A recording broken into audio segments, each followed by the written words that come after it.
Bismillahirrahmanirrahim. Assalamualaikum warahmatullahi wabarakatuh. Sobat Dana Syariah, welcome back to kajian entrepreneur syariah. Bisnis makin growth, tapi bingung gimana caranya agar tetap di koridor yang benar dan sesuai syariah. Di sini, di podcast ini, sesaat lagi kita bakal obrolin real problem para entrepreneur syariah, lengkap dengan solusi praktisnya agar bisnis lancar, sukses, dan barokah. Bersama saya, Bambang Janse, dan narasumber kita seperti biasa, sahabat saya, Mas Ahmad Surya. Sobat dan Syariah semua, ya, industri kreatif saat ini berkembang sangat-sangat pesat. Menjadi content creator bukan lagi sekedar hobi dan waktu luang. Melainkan sudah bisa menjadi profesi utama yang sangat menjanjikan dengan berbagai sumber pendapatan. Menarik kan? Mulai dari iklan, ya Mas Hamid, kemudian endorsement, sponsorship, kemudian affiliate marketing, terus masih banyak lagi ya. Oke. Nah, bagaimana memastikan setiap rupiah yang didapat tetap halal dan insya Allah berkah, ya? Oke, Sobat dan Syariah, kita mulai saja diskusi kita ini dengan tema antara kreativitas dan keberkahan. Gini, Mas Hamid, dulu banyak anak-anak muda yang memiliki cita-cita menjadi idolanya itu pasti pertama dokter, ya kan? Kemudian guru, tentara, insinyur, pilot. Wah, itu sampai kebanggaan di hanya keluarganya, di lingkungannya, mungkin sekelurahan, mungkin sekecamatan. Nah, hari ini, saat ini ternyata banyak anak atau bahkan orang yang sudah dewasa yang ingin menjadi YouTuber. Nah, ini ya menarik nih mulai ini. TikToker, podcaster, streamer, apalagi ya? Influencer, influencer. Kemudian atau kita sebut content creator, kata anak muda sekarang nih, Masya Allah. Nah, pertanyaan pertama dari saya ini, sejak kapan ini muncul tren tersebut? Baik Pak Bambang, content creator itu dipicu oleh pesatnya penetrasi internet dan smartphone. Yang di Indonesia aja mencapai 116%. 116% di tahun 2005. Ini 2025. Data sahih ya? Ya, itu data Kementerian Perekonomian. Nah, artinya apa itu Pak Bambang? Artinya setiap orang di Indonesia memegang lebih dari 2 smartphone. Masya Allah.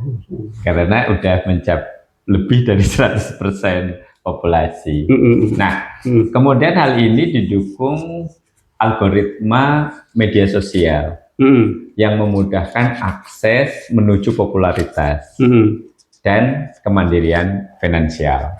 Jadi, kenapa kita sebut memudahkan akses menuju popularitas? Saya ingat betul Pak Bambang, kalau zaman dulu, zaman Pak Bambang muda kali, menjadi penyanyi itu kan susah kali ya. Oh iya. Sampai bisa masuk dapur rekaman gitu kan, sampai bisa ngeluarin album, padahal satu album mungkin bisa 10 lagu, 12 lagu gitu kan. Betul, paling sedikit mungkin 8 lagu satu album. Betul. Tapi di era medsos ini, ada satu penyanyi dulu itu cuma 1 lagu Pak Bambang, 1 lagu, kemudian diupload melalui media sosial, kemudian ngetren sampai sekarang artisnya itu masih berjaya kira-kira gitu. Jadi ini maksud saya bukan bicara masalah keartisannya ya, tapi bicara tangga menuju popularitas itu menjadi mudah. Oke. Tangga menuju sukses itu semakin mudah ya, banyak nih. Popularitas ya. Oke. Nah, kalau sukses nanti kita bisa bahas yang berbeda lagi. Oke. Siap.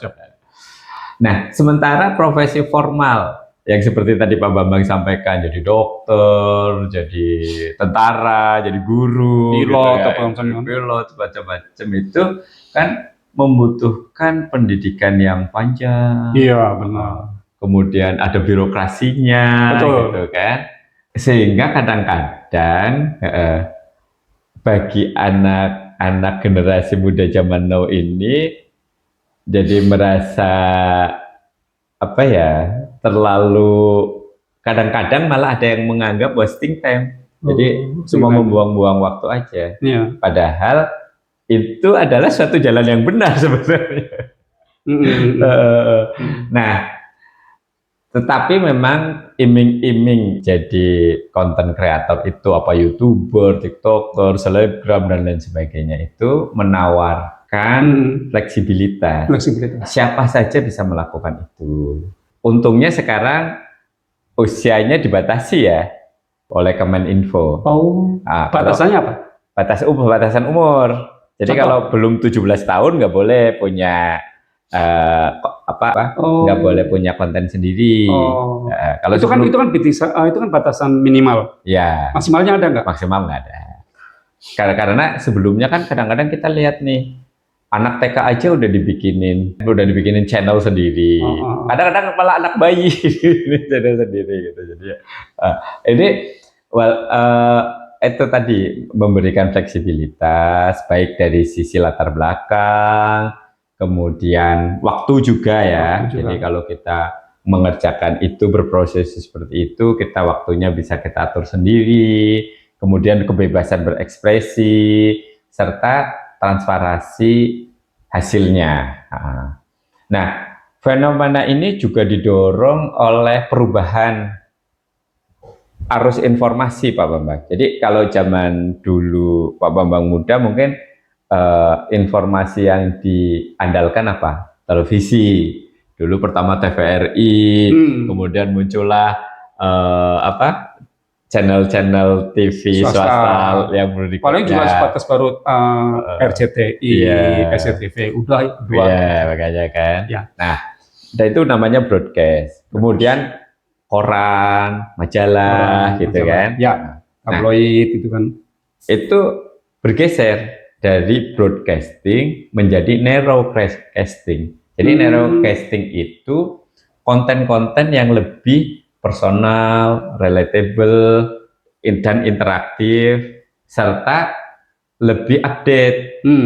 Sehingga ini juga mendorong orang untuk hanya saja sayangnya visualisasi dari konten kreator yang sukses itu seringnya menggambarkan dalam tanda kemewahan, kemudahan kerja gitu ya. Sehingga ini menjadi daya tarik nih bagi generasi digital saat ini. Nah, ini jadi hal ini memang harus disikapi dengan bijak oleh sobat trainer syariah, oleh orang tua gitu ya, supaya generasi muda ini tetap punya acuan bahwa pendidikan adalah hal yang utama. Nah, perkara kemudian dia pada saat di level berikutnya menjadi konten kreator itu tidak masalah. Yang penting pendidikannya, fondasi pendidikannya bagus. Baik pendidikan ilmu pengetahuan, terutama lagi pendidikan tentang agama, mulai dari tauhid, akhlak maupun syariahnya. Oke, Mas Amin. Sedikit waktu saya pengen cerita nih tentang seorang anak yang gini, sobat trainer syariah ya. Saya punya teman soal ekonomi, dia tergolong mampu lah kalau menyekolahkan anak dia mau pilih di mana. Orang tuanya juga sebenarnya pengennya tuh anak sekolah setinggi-tingginya, dimanapun dia mampu biaya. Tapi sebaliknya tuh anak tuh seperti tidak punya semangat lagi untuk meneruskan pendidikannya, kuliah yang lebih tinggi, apalagi yang lebih bonafit itu ya. Nah, sering tuh orang tuanya itu sama saya tuh cerita orang tuanya itu khawatir dia itu misalnya terjerumus pergaulan yang misalnya negatif atau mungkin terkontaminasi misalnya nih ya atau nggak tahu lah sesuatu yang negatif lainnya dia keasikan main HP, main game di dalam kamarnya gitu loh. Tapi di sisi lain anaknya juga minta dibelikan misalnya HP yang mahal itu apa-apa, pokoknya yang terbaru. Beli. Nah, sampai suatu hari, singkat cerita nih, suatu hari bapaknya heran, kok dia bisa beli misalnya motor yang bagus, yang harganya yang lebih mahal. Kemudian dia beli apalagi yang harga-harganya itu kayaknya nggak sewajarnya dia bisa mampu beli deh, orang dia nggak kerja kok. Uang sakunya juga terbatas gitu ya, yang diberikan orang tua gitu. Iya, pergi kemana kelihatan bisnis bergaul juga enggak. Nah, sampai suatu hari ditanya sama orang tuanya. Kamu bisa beli ini, bisa beli itu buat bukan duit dari orang tua. Ayo kamu jujur, kamu beli dari mana uangnya? Gitu ceritanya. Nanti deh Pak, pada saatnya nanti aku cerita deh. Gitu. Enggak mau lama-lama. Kamu cerita. Nah, sampai kemudian diceritain lah dia selama ini apa yang dia pelajari, apa yang dia kerjakan. Gitu. Rupanya dia jadi konten kreator. Gitu. Jadi nggak kelihatan kerjanya ya. Dengan sudah sekian penghasilannya, sampai dia bisa beli tadi barang-barang yang tidak terberikan oleh orang tuanya sendiri. Dari mana dia duitnya? Begitu. Ini jadi saya terbuka ini dengan adanya kisah-kisah dari Sobat Syariah yang Bapak paparkan. Wah, salah satunya anak kawan saya berarti gitu. Masya Allah. Artinya tidak selamanya negatif ya anak itu sekarang ini ya, diam di rumah pegang HP. Kalau dia bisa di jalan yang benar, bisa jadi pilihan profesi juga begitu kan ya? Iya, betul. Mudah-mudahan itu anak bagus lah. Jadi sekarang terkait dengan cerita tadi, terus panjang lebar paparan Mas Amin tadi, saya mau tanya apa sih yang menjadi revenue stream seorang content creator? Ya, itu suatu kisah menarik, Pak Bambang. Kisah menarik, inspiratif. Dan pasti akan cukup mengagetkan ya bagi orang tua ya. Saya yakin orang tua pada saat nanya itu khawatir banget. Jangan-jangan uang dari uang yang gitulah ya. Nah, jadi gini Pak Bambang, setidaknya ada 6 sumber pendapatan utama dari seorang content creator. 6 ya? Ya, yang pertama platform monetization, pendapatan langsung dari platform yang berdasarkan pada jumlah view, durasi yang ditonton, nanti terkait dengan apa? Dengan advertising atau AdSense. Jadi kalau kita lihat YouTube itu kan kadang-kadang muncul iklan. Ya. Nah itu contohnya disebut YouTube Partner Program.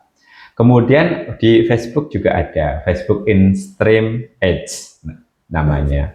Kemudian di TikTok juga ada TikToker Effect Creator Rewards. Jadi platform juga memang menyediakan. Dan sifatnya itu real time, setiap saat itu bisa kita lihat. Punya saya itu jumlahnya bertambah gitu. Nah, dan sampai level-level tertentu itu bisa segera dicairkan, kira-kira seperti itu. Nah, kemudian ada juga fund atau reward program. Jadi contohnya di TikTok ada TikTok Creator Reward atau bonus konten dari Short atau di Instagram, misalkan gitu. Kemudian yang kedua brand partnership and sponsored content. Jadi kita bekerja sama dengan suatu merek tertentu atau produk tertentu untuk memasarkan di lini media sosial. Jadi bisa juga kita membuat video produk, gitu. Bisa juga kita menjadi kayak semacam brand ambasadornya. Contohnya seperti itu. Nah, itu yang mendefinisikan kenapa konten kreator dalam tanda petik yang viral dan terkenal gitu. Itu punya revenue yang lebih dibandingkan yang lain karena mereka bisa menjadi brand ambassador dari beberapa produk. Oke. Kemudian yang ketiga, affiliate marketing. Jadi affiliate marketing itu biasanya mengandalkan follower yang sudah dimiliki dan ada kayak semacam link atau tautan untuk produk ke produk tertentu. Kemudian ada juga yang berbasis performa. Jadi misalkan cost per sale. Jadi posisinya seperti itu. Selanjutnya yang keempat itu penjualan atau jasa mandiri ya, direct selling. Jadi kita sendiri yang punya produk. Kita sendiri punya produk, kita tawarkan sendiri gitu. Produk itu bisa berupa produk digital seperti e-book, kursus online, terus bisa juga hasil foto misalkan gitu. Kemudian juga bisa juga merchandise kita bikin merchandise terkait apa gitu. Bisa juga jasa konsultasi atau bisa jadi sebagai speaker, keynote speaker di seminar, di mana gitu, itu juga bisa memungkinkan. Nah, kemudian yang kelima, apresiasi dari audiens atau direct support. Nah, dukungan finansial langsung dari audiens itu juga menarik juga Pak Bambang. Misalkan di TikTok ada orang yang live, kemudian ada yang memberikan ikan paus atau memberikan apa gitu. Nah, itu nanti refer ke nilai tertentu. Jadi semakin bisa 100.000, bisa 1 juta gitu, itu nanti refer terkait dengan tertentu. Kemudian yang keenam itu lisensi atau hak cipta dari suatu konten. Misalkan cerita fotografi, dia bikin fotonya diupload ke platform tertentu, misalkan Shutterstock gitu ya. Nah, kemudian ada orang yang beli. Nah, foto itu adalah hak ciptanya dia, sehingga setiap kali ada pembelian di platform tersebut, dia akan dapat hak ciptanya. Kira-kira seperti itu. Masya Allah ya, Sobat Syariah, ternyata banyak juga ya. Pantas anak muda zaman now ini banyak yang ingin jadi content creator gitu kan. Contohnya saya. Saya masih muda loh. Bisa juga Pak, karena kan? Jadi content creator itu tidak dibatasi umur, kecuali tadi ya ada minimal ditetapkan oleh Menko 17 Komdiki ya kalau. Oh iya. Saya kan udah 18. Ya. Bisa dong. Udah. Oke, lanjut ya. Ya, oke. Bagaimana Sobat Pena Syariah dapat menjadi content creator? Tapi tentunya content creator yang sesuai syariah dong, ya kan? Sehingga menghasilkan rezeki yang halal dan balik lagi berkah. Sobat Preneur Syariah, ada 3 poin penting yang perlu kita perhatikan agar kita dapat menjadi content creator yang menghasilkan rezeki yang halal dan berkah. Yang pertama, luruskan niat nih. Jadi innamal a'malu binniat. Jadi pertama itu harus luruskan niat dulu. Untuk apa? Untuk membangun konten yang bermanfaat. Nah, terkait manfaat ini tentunya bisa bentuknya adalah memberikan solusi, memberikan informasi, atau membagi ilmu, hal-hal yang seperti itu yang akhirnya membuat masyarakat yang melihat atau mendengar itu merasakan manfaatnya.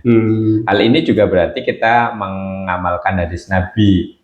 Rasulullah telah bersabda, sebaik-baik manusia adalah manusia yang bermanfaat bagi manusia yang lainnya. Nah, yang kedua, jaga kejujuran dan patuhi prinsip syariah.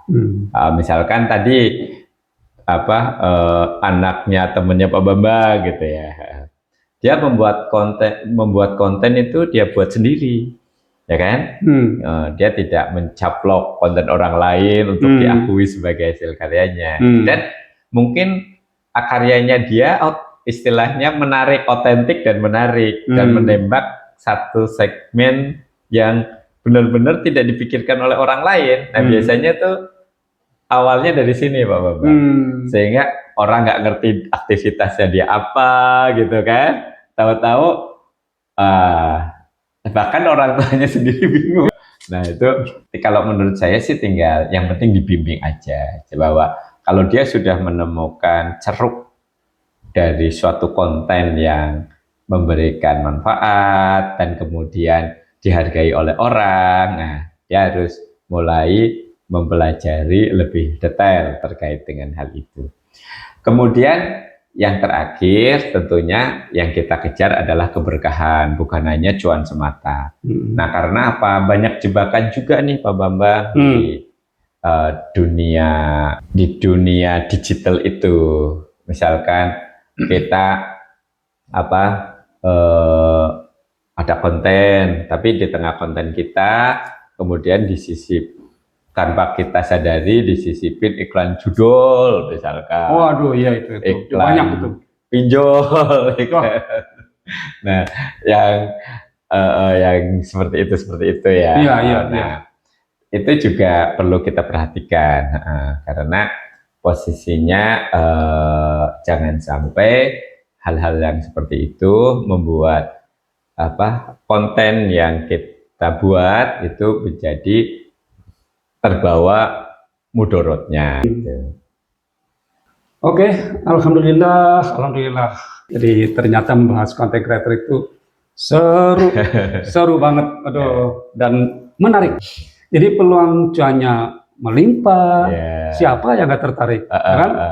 Kemudian hati-hati nih. Jadi rupanya jebakan subhatannya juga nggak kalah licin, begitu kan? Iya betul. Jadi kalau kita nggak hati-hati, waduh, berbahaya juga ya. Niatnya pengen bikin konten yang relatable, kan? Jangan sampai malah nabrak batasan syariat lah. Akhirnya juga bau-bau maksiat lah, demi hanya sekedar ngejar view semata, gitu ya. Oke Mas Hamid, sampai detik ini sebagai penutup ini gimana agar Sobat Brand Syariah itu bisa langsung action? Baik Pak Bambang. Sobat Brainer Syariah, dunia digital adalah ladang muamalah yang sangat luas. Malah kadang-kadang sekarang ada ini Pak Bambang, ada job nih. Jadi handphone itu membuat yang jauh itu menjadi dekat. Tapi masalahnya membuat yang dekat jadi jauh. Jadi kita sering melihat ini berempat apa berlima, tapi masing-masing megang handphonenya sendiri-sendiri. Ngobrolnya nggak tahu kapan. Sekeluarga, udah bapaknya pegang HP, pian sama temennya, ibunya juga, karena anaknya sama temennya, duduk di ruangan tamu, TV-nya nggak tahu ini kemana. Masya Allah. Betul. Nah. Demikian juga ketika kita jadi content creator, terkadang algoritma dari medsos ini kan hal-hal yang istilahnya membuat penasaran, kemudian konflik apa gitu kan. Nah, itu justru yang dalam tanda petik ramai dan viral. Nah, padahal itu kan kadang-kadang kalau kita amati itu kan sebenarnya ghibah, terus membuka aib orang, aib rumah tangga orang. Nah, itu tuh adalah jebakan. Jadi teman-teman Sobat Brainer Syariah ingin membangun konten, tidak apa-apa konten-konten yang membuat orang penasaran. Tetapi kan kontennya harus yang edukatif, yang bermanfaat. Bisa aja kita misalkan membuat kisah-kisah yang tentang kehidupan yang membuat orang penasaran, tapi endingnya adalah hikmah yang bisa diambil, misalkan seperti itu kan, hal-hal yang kayak gitu juga bisa dilakukan. Ya, ya. Nah, jadi ada dua pilar utama nih Pak Bambang yang perlu dipegang oleh Sobat Planner Syariah ketika bicara menjadi konten kreator gitu ya. Oke, pertama. Yang pertama itu terkait dengan profesionalisme dan kreativitas. Memang kreativitas ini adalah kata kunci di bidang konten kreator. Yang kedua, integritas syariahnya. Nah, jadi profesional dan kreativitas dan integritas ini perlu dijaga. Oke, Sobat Planner Syariah, thank you so much yang udah stay tune sampai menit terakhir. Billahi taufiq wal hidayah. Wassalamualaikum warahmatullahi wabarakatuh.